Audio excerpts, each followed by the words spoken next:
Isang 2.9 magnitude na lindol ang tumama malapit sa Prosperidad, Agusan del Sur, Pilipinas ngayon noong 2 ng Mayo, 2026 sa 2:12 lokal na oras.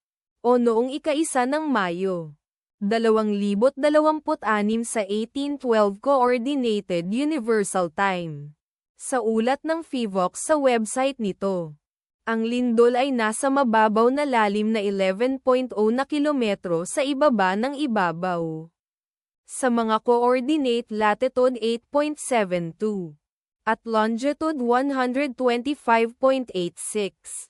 Ang eksaktong magnitude, epicenter at lalim ng lindol ay maaaring baguhin sa loob ng susunod na ilang oras o minuto habang sinusuri ng mga seismologist ang data, at pinipino ang kanilang mga kalkulasyon, o habang inilalabas ng ibang mga ahensya ang kanilang ulat. Kabilang sa mga bayan o lungsod na malapit sa sentro ng lindol ang Bayugan, Agusan del Sur, na matatagpuan 12 kilometers, o humigit kumulang 7.45 milya mula sa sentro ng lindol.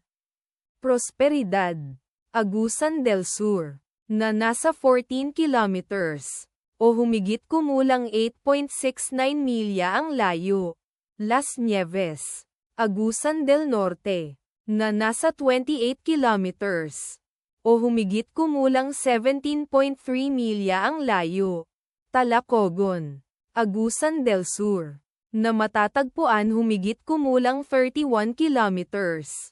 Ang inirerekomendang pagkilos ay maging mapagbantay para sa mga posibleng aftershocks na maaaring mangyari. Ang taya ng panahon para sa lugar na malapit sa epicenter ngayong araw ay inaasahang magiging bahagyang maulap sa buong araw na may posibleng malalakas na bagyo.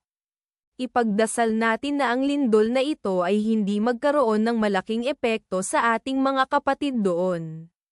At wala ng lindol. Amen.